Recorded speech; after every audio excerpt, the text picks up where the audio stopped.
mag-watch ta og sunset. Saan kita din guys sa Kuta Beach.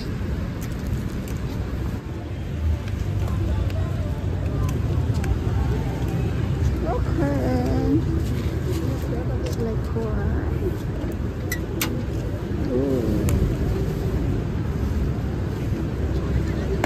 sorry.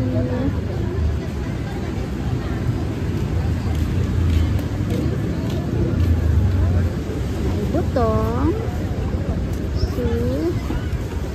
niya ano ito din guys. Uy, very big waves lagi dad.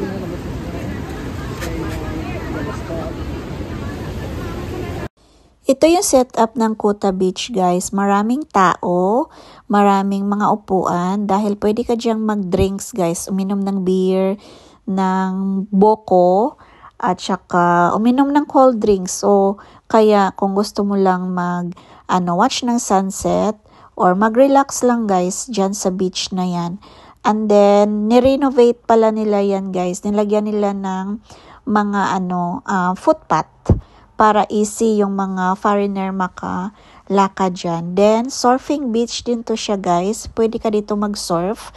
Pwede kang mag-hire ng surfboard. At saka, pwede kang magpaturo sa instructor na mag-surf. Na-try to ng anak ko last time. Ayan, pwede ka din dito mag-shopping guys. Marami din silang mga tindahan ng mga clothes. At kung ano-ano pang mga binibenta nila. So yan, yung prices ay nasa dollar na. Diretso na yung dollar price nila guys. Hindi na sila nagsasabi ng Indonesian rupiah na prices. So diretso na Australian dollar. So yan, marami palang mga OC dito guys na pumupunta dahil malapit lang siya sa Australia. Kung galing sa amin guys sa Perth, Western Australia, lang siya, 3.5 hours. Yung Perth to Bali. So yan, very close. Kaya palagi kami dito at nagustuhan din ng hubby ko dito. Dahil mura na at nakakapag-relax siya ng mabuti. Saka yung food nila ay okay naman yung food guys. Masarap naman. At saka marami naman yung choices ng food kung ano man yung gusto mong kainin. So yan guys, naod tayo ng sunset. Napakaganda ng sunset sa Kuta Beach. So yan, maraming tao din ang nanonood.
namin mag-watch ng sunset, dumiretso kami dito sa Mozzarella Restaurant and Bar for our dinner. So yan, nagtitingin ako guys kung ano yung gusto kong kainin that night.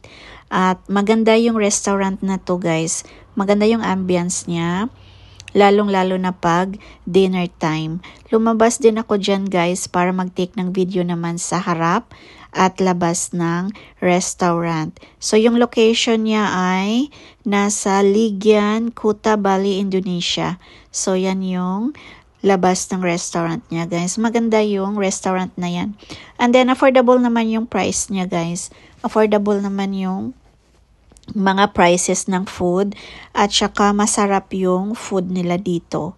So yan yung in-order namin, chips saka steak kay hubby saka kay daughter. Sa akin naman ay barbecue pork spare ribs na may veggies saka rice. And then nag-order kami ni Nick ng dessert. So yan yung dessert namin guys. Naghati lang kami kasi as usual di naman namin nauubos. So yan ang aming dinner. Napakasarap ng dinner namin. The next day, very early in the morning, nasa Denpasar Bali Airport na kami niyan guys. Naghihintay ng aming time na mag-fly. So, nag-breakfast muna kami. Yan, nag-hot chocolate si Nikki. Then, ako naman nag-coffee. And then, ito yung in-order ni hubby, chips saka nuggets. At nag-extra pa sila ng chips, guys. Si Nikki nag-toast lang yan siya. Then ako naman may egg, chicken sausage, saka bacon na may brown bread din. Then yung aking coffee. Okay na ako niyan, guys. Basta meron akong coffee in the morning, masaya na ako niyan. So yan, masarap naman yung food nila. At ayan, papunta na kami sa aming gate at doon na kami maghintay ng aming flight pabalik dito sa Australia. Short holiday lang to guys. 1 week lang kami sa Bali. So, hoping na next year, balik ulit kami dito sa Bali para makapag-relax.